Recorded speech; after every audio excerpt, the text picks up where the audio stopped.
ইয়তিমের প্রতি কত দরদ, ইয়তিমের প্রতি কত মায়া। আল্লাহর হাবিব ঈদের দিন ফজরের পরে ঈদের নামাজের ইমামতি করার জন্য রওনা দিয়েছেন। হঠাৎ করে দেখে ঈদের দিন সকালবেলা কিছু ছেলেরা খেলাধুলা করে আর জীর্ণ শীর্ণ পোশাক পরা, শরীরে কোনো পোশাক নাই, শরীরের ভিতরে নতুন জামা নাই, নতুন কাপড় নাই, পায়ের ভিতর জুতা নাই, ইয়তিমের মতো বসে কান্না করে। আল্লাহর হাবিব সরকারে দো আলম বললেন, বাবা তোমাকে খেলতে নেয় না সেজন্য কি তুমি কাঁদো? তুমি কেন গোসল করো নাই? তুমি কেন নতুন পোশাক পরিধান করো নাই? তুমি কেন নতুন জুতা আজকে পরিধান করো নাই? আজকে ঈদের দিন তুমি এভাবে কেন বসে আছ? সাথে সাথেই ওই ছোট্ট বাচ্চাটা জবাব দেয়, ওগো নবী, এই দুনিয়ার ভিতরে আমার মা নাই, দুনিয়ার ভিতরে আমার বাবা নাই। ওগো নবী, আমি এতিম, আমার মা নাই, আমার এই দুনিয়ার ভিতরে আমার বাবা নাই। সরকারে দো আলমের সাথে সাথেই নিজের বাবার কথা মনে পড়ে গেল যে যখন উনি গর্ভে 3 মাস তখন তিনি বাবা আব্দুল্লাহকে হারিয়েছে। বাবার কবর জিয়ারতে গেছে, মাত্র 6 বছর বয়স, বাবার কবর জিয়ারতে গেছে। কবর জিয়ারত করে ফিরতেছে, হঠাৎ করে আল্লাহর হাবিবের মা আবওয়া নামক স্থানের শরীরের ভিতরে থরথর করে কাঁপুনি শুরু হয়েছে, জ্বর এসে গেছে। এবার দাসী উম্মে আইমানকে ডাক দে বলে, উম্মে আইমান রে, কোথায় আমার কলিজার টুকরা মোহাম্মদ? তাড়াতাড়ি আমার কাছে নিয়ে আয় রে। আল্লাহর হাবিবের মা কান্দে। সরকারে দো আলম ছোট্ট বাচ্চা আমার কাছে এসে বলে, মা আপনি কান্না করেন কেন? আপনি কি বাবার জন্য কান্না করেন?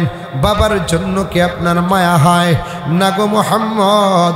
তোমার বাবার জন্য আমার মায়া হয় না, কেন আপনি কান্দেন? মোহাম্মদ রে, গর্ভ থাকতেই তুমি তোমার বাবাকে হারিয়েছ। ওরে বাবা মোহাম্মদ, একদিনও তো বাবাকে দেখতে পারো না, একটা মুহূর্ত বাবার কোলে চড়তে পারো নাই, আমাকে কত বাহানা করেছ। মক্কার প্রান্তে, পাহাড়ের প্রান্তে ছোট্ট ছোট্ট বাচ্চারা খেলা করে। যখন বিকাল বেলা হয়, ছোট্ট বাচ্চাদের বাবারা কোলে করে বাচ্চাদেরকে আদর করে করে বাড়িতে নিয়ে যায়। আমার নবী, আপনার নবী রাহমাতুল লিল আলামিন তাকায় থাকে, সবাই তার বাচ্চাদেরকে কোলে করে আদর করে নিয়ে যায়। আমাকে কেউ নেয় না কেন? আমাকে কেউ আদর করে না, আমাকে কেউ কোলে নেয় না। কাঁদতে কাঁদতে মা আমেনার কাছে চলে গেছে। ও মা, প্রতিদিন দেখি ছোট্ট বাচ্চাদেরকে কারা যেন কোলে করে চুমা দেয়, আদর করে বাড়িতে নিয়ে যায়। ও গো মা, কারা নিয়ে যায়? আমাকে কেউ নিতে আসে না কেন? সাথে সাথে নবীজির মা কান্না শুরু করেছে। ডাক দে বলে, এরে মুহাম্মদ, আমি কি জবাব দিব? আমার কাছে কোনো জবাব নাই। চলো তোমার দাদাজির কাছে যাই। দাদাজির কাছে গেছে, বলে আব্বা যান, আপনার নাতি দেখেন কি বলে। বলে কি বলে? ও দাদু, প্রতিদিন দেখি ছোট্ট বাচ্চাদেরকে কোলে করে আদর করে চুমা দিয়ে নিয়ে যায়। বিকেলবেলা আমিও থাকি, আমারও তো কেউ আদর করে না, আমারও তো কেউ চুমা দেয় না, আমাকে তো কেউ কোলে নেয় না। ও বাবা, তারা কারা? ছোট্ট বাচ্চা মুহাম্মদুর রাসূলুল্লাহকে কোলে করে চুমা দেয়া বলে, গোদা নাতি কেঁদো না। যারা আসে তারা হলো তাদের বাবা। সাথে সাথে ডাকতে বলো, গো দাদু, আমার বাবা কই,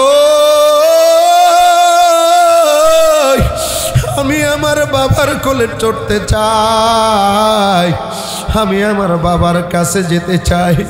আমার নবী বড় ইয়াতীম, নবীজি ইয়াতীমদেরকে বড় মহাব্বত করতেন, ইয়াতীমদেরকে নবীজি বড় ভালোবাসতেন। এবার আল্লাহর হাবিবের মা ডাক দে বলে, বাবা মুহাম্মদ রে,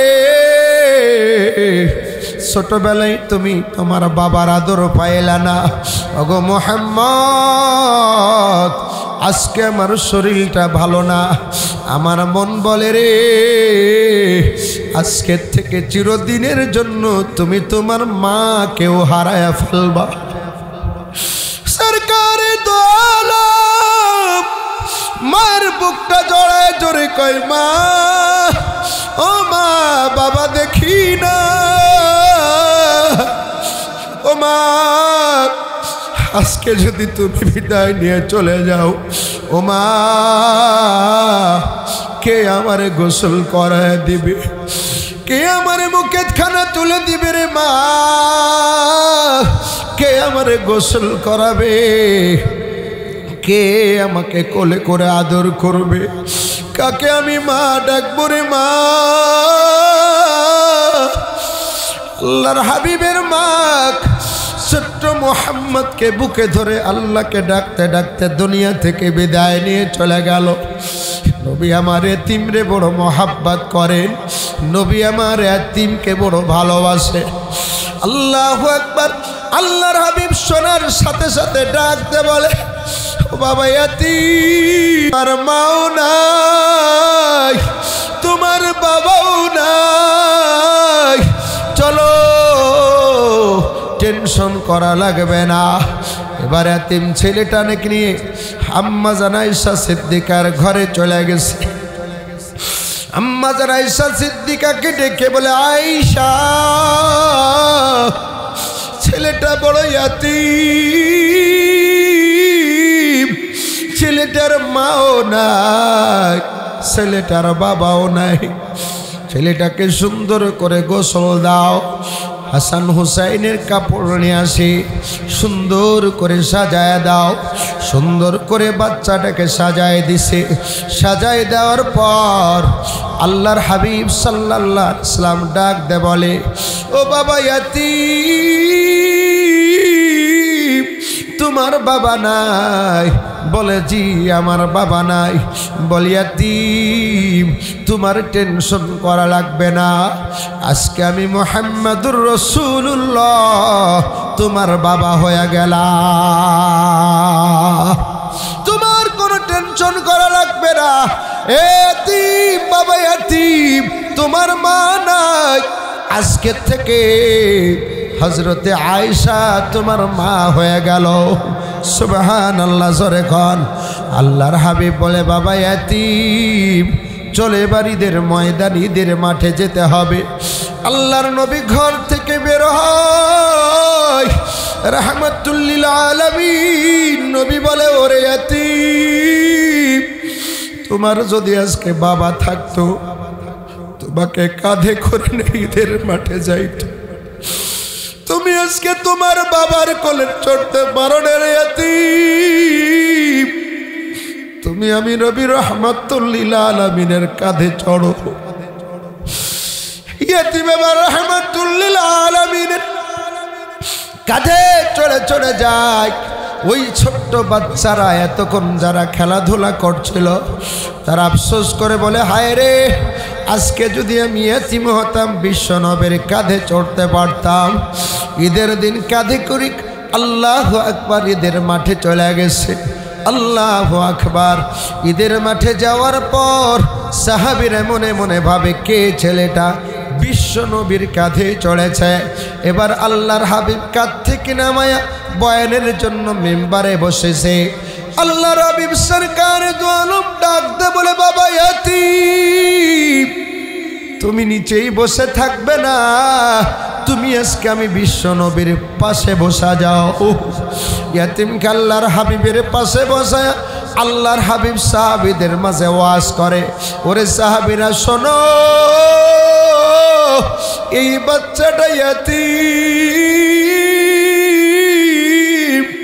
তার মাও নাই, তার বাবাও নাই। আমি নবী বলি শোনো, যে ব্যক্তি ইয়াতীমের মাথায় হাত বোলাবে আল্লাহ রাব্বুল আলামিন প্রত্যেকটা চুলের বিনিময়ে তার আমলনামায় নেকি লিখিয়া দিবে। শুধু তাই নয়, আমি আল্লাহর নবী বলি শোনো, আনা ওয়া কাফিলুল ইয়াতীম কাহাতাইন, আমি এবং ইয়াতীমের যে দেখাশোনা করবে কাফিলুল ইয়াতীম, আমি রাসূল, এবং ইয়াতীমের যে দেখাশোনা করবে, ইয়াতীমের যে ব্যক্তি খোঁজ খবর নিবে, কিয়ামতের ময়দানে আমি এবং ইয়াতীম পাশাপাশি জান্নাতে থাকবো। জোরে কন্না সুবহানাল্লাহ, আর একটু জোরে কন সুবহানাল্লাহ। এরে দোস্ত হাবাবেরা, আমরা কিন্তু আজকে নবী পাই নাই, ঠিক না? আজকে আমরা নবীর সাহাবীদেরকে পাই নাই। আজকে ইন্নামা আল উলামা ওয়ারাসাতুল আম্বিয়া, আজকে আমরা উলামা ইকরামকে পেয়েছি। উলামা ইকরাম হলো নবীর ওয়ারিস। আজকে আমরা কোরআনের তালবে ইলম, কোরআনের ছাত্রদেরকে পেয়েছি, যাদের পায়ের নিচ দিয়া রহমতের ফেরেশতারা ডানা বিছায়া দেয়। খায়রুকুম মান তাআল্লামাল কুরআন ওয়া আল্লামা, যারা কোরআন পড়ে এবং যারা কোরআন পড়ায়, পৃথিবীর ভিতর শ্রেষ্ঠ মানুষ। আজকে আমরা তাদেরকে পেয়েছি, আজকে আমরা তাদের খেদমত করব, তাদের পাশে থাকব, তাদের থেকে দোয়া নিব। কারা কারা রাজি আছে আল্লাহকে দেখায়া দে। নারে তাকবীর, নারে